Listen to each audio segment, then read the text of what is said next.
Okay, here we are, Arizona Speed Marine, going over what we're going to do to this Dart LS Next 2 block. Got Brian here, he's the main man, hooking us up. Got all kind of equipment in here. There's a 5-axis CNC machine. There's the bore machine. Honing machine. Where's your deck surface machine at? That's the center. You gonna do everything in this? Yeah. So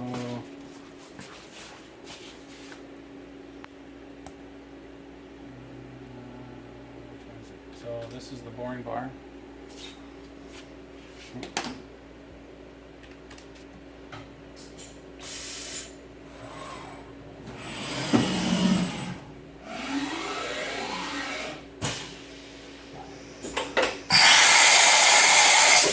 Oh, that's just pure sexy.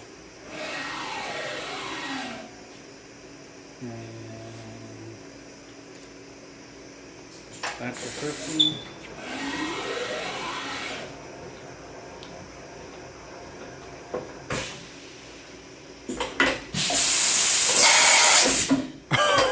That's badass.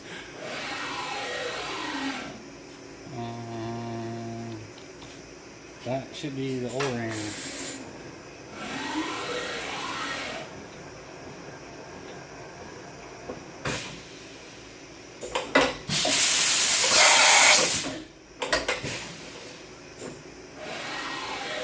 Okay guys, if you don't think that's cool, you're not a motorhead. And then this is the probe that reads into 2/10 of an inch for making sure everything's straight.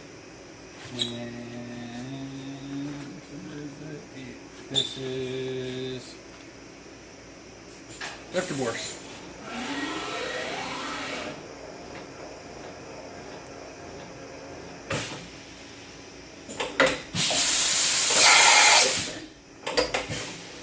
That's just cool.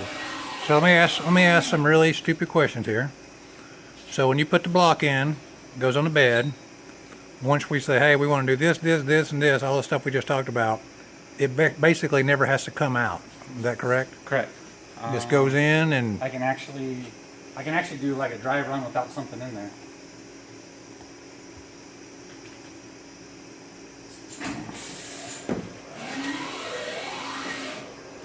Trying to back up here.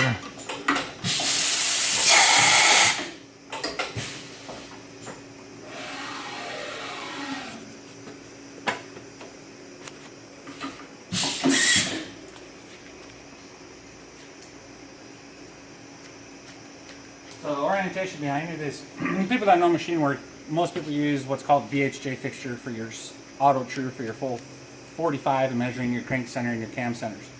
So we would put a fixture on that's like a VHJ fixture that goes into the machine. So then that way it lines up off the crank and the cam. And then we would go in and I'm just going to do dry run on one. So this is my current program right now was for an LS 5.3 aluminum block. So what we're going to do is we would put the block in and we'd go to, if you look at the screen, set X reference. This will actually the X reference will probe the dowel pin hole for orientation for the cylinders. And then the next step would be to rotary level it to make sure that the cam is square to the crank. And then we would probe the bores, probe the decks, and then in this scenario we would also probe lifters, but I'm not going to do it right now because I don't have the probe points programmed in. Right. So this is all set up potentially for an LS, so we're just going to hit accept. And then we hit cycle start, and then if you watch the machine and just kind of pretend like there's a block in it, and I'll talk you through it. Okay. I'll probably have to hit the button because it's going to look for it. So now it would come down, and it's going back and forth to check the X reference. Okay, so then it would check the X reference there. Right. So it's just So it sets to 0. Yep. Okay. And then probably because I was hitting it with my hand, it didn't like it. Okay. So then next, it would back up automatically, and it would check the cam bar, and it would find center and auto rotate. Okay. And it would set its level and set 0 on the machine, so then everything's set to 0. And then it automatically would probe all 8 cylinders. Okay. And then depending on how many points you want on each deck surface and the channel wall or the top, I generally just use 4, so it gets the 4 corners, tells you the twist and everything. Okay. It'll probe those, and then if I can pull one up, it would potentially, when everything's said and done, it does everything all automatically from the screen that we did. So, block report.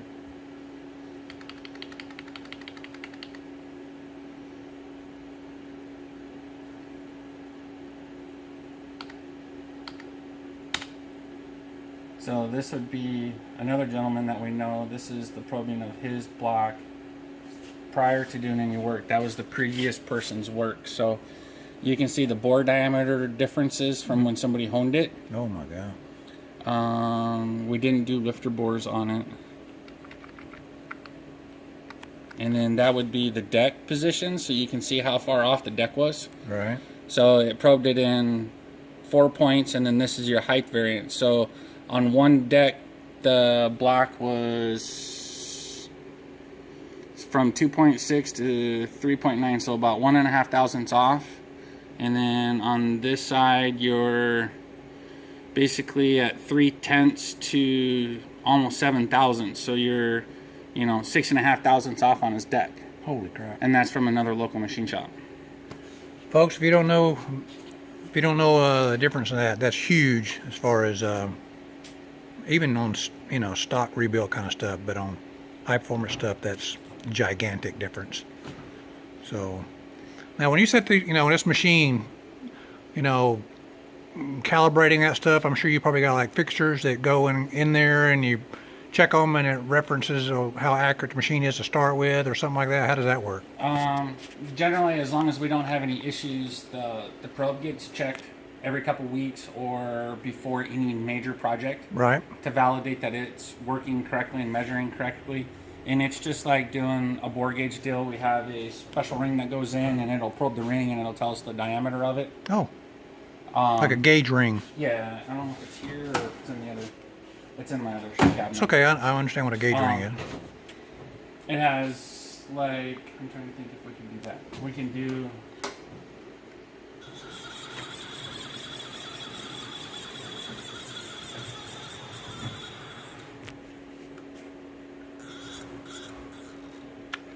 So instance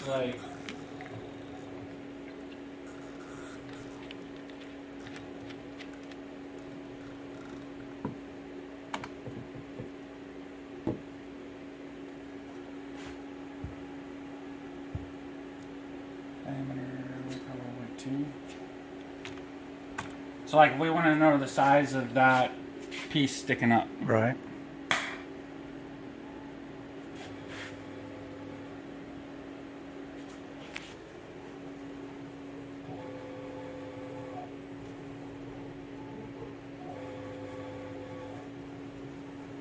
Okay, so then now it's going to probe it, and it's probably going to give us a funky reading because it's got 2 flat spots on it, but we'll see. Right. Just an idea to show what this thing does when it's Right. going and probing something.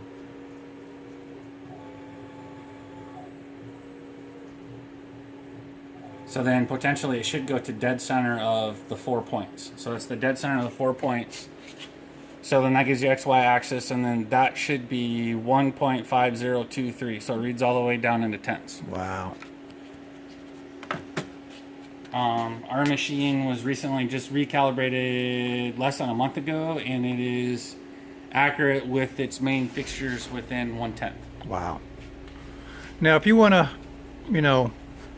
do something substandard, like we're going to take this block and we're going to, put a Jessel belt drive on the front of it and do the O-rings in the block and stuff like that. How do you start when you're going from scratch? You put the block in there, you have it, and you want to develop a program for it. How does that roughly? I understand it can go into a lot of detail, but roughly, how do you? The O-ringing is actually just part of the regular block cycle. It's already built in. Okay. So we would go in and you would do your engine block. So this is like before, it's still set up with the LS. Right. So we go to operations. We're going to insert a cylinder cycle. So in this program, it's already built in. So this is cylinder mode. So then potentially we're going to, if you sit down and you have a blueprint format. So like Right. if it's an LS or even like an old 350 Chevy or big block or whatever, we have the old school GM blueprint. So we can put the GM blueprint in and keep it off a blueprint, or you can go off of current probed stuff. So if you have somebody that comes in, they have a stock 350 that's been wore out, and you don't want to put it on blueprint because it's off, and you don't want to have to go from standard to 60 in order to clean up. Right. You can put it back at the current location, Okay. or you can do blueprint, and then you can come down, and this is your boring operations. This is your deck height to tell your tool how far you're going to cut, clearance height for going from cylinder to cylinder, how many cylinders you're going to do. You can select one, each individual one, or all at the same time. This is our spindle speed, that's our feed rate, and then we also have Do you program that stuff in, or is that like that's part of the program that actually comes from Centroid. okay? This main deal is, but then I can go in and change all the points and locations and speeds and feeds. And then one of the other thing is like on big blocks, some of your LSs you do it to where at the bottom of the cylinder when people hone it, there's a little step, and a lot of people have to go in and grind out with a Dremel tool or with a die grinder because Right. it leaves a step on the bottom.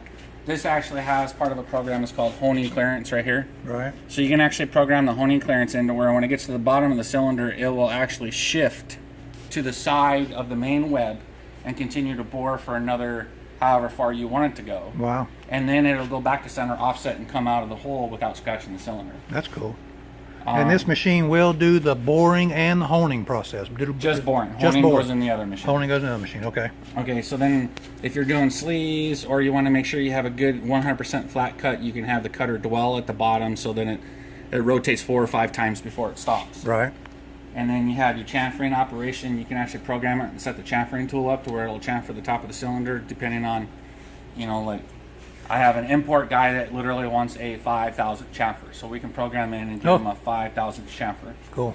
And then the O-ring operation, you just set the tool up and tell it where you set the tool up for the diameter of the O-ring, and then it'll bore it on center to the rest of all your work.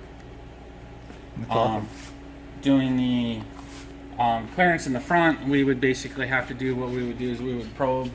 We can follow a wall and probe and give us a line or an outline of the material, and then we would export it into export it into our other computer that has Mastercam. So then you can literally go in, draw, tell it what to do, create tool paths, and then it will cut with like a 1/2 end mill or a 1/2 inch ball mill and stuff like that.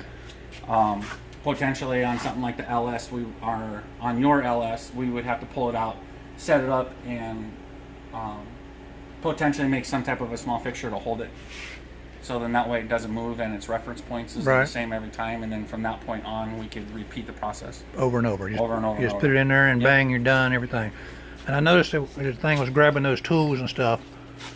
So you just come over here and whatever if it's not already in there, And if it's not already in there, we can change it out and put one in. and you just program in the spot, and Yep. when you call up to do that. And in the other computer, when we do the work, like on the gear drive stuff, we tell it what we want to cut with. So like, if we want to use a 1/2 inch 3 flute end mill, then we set up a tool and put it all in there so it knows how big the tool holder is. So like example, like, this one here is like a 5 inch. Right. So when I write a program and I use this tool, the computer knows that this is how big that tool is. Okay. So then that way it knows that when it's down inside your block, it knows that it can't go any further.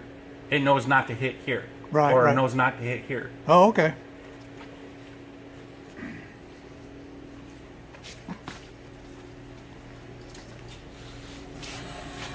That's wicked. So basically what we're talking about, once you put the block in there, it'll do everything but the finish hone on the block for everything we want to do. We'll have to take it out and flip it for the timing gear. Okay.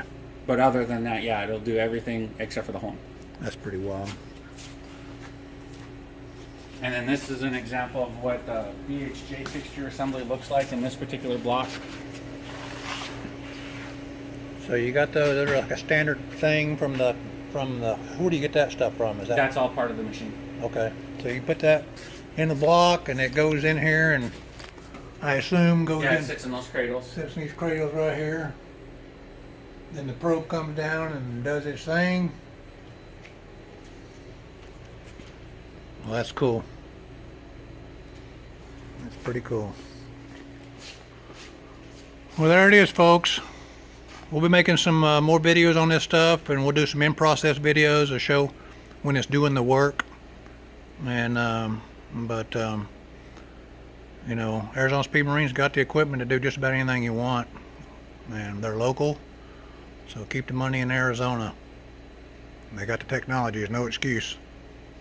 So, all right, Brian, well, buddy, I appreciate your time, You betcha, sir. and look forward to seeing some more videos of this thing while it's doing its job. Until then, folks, I'm out.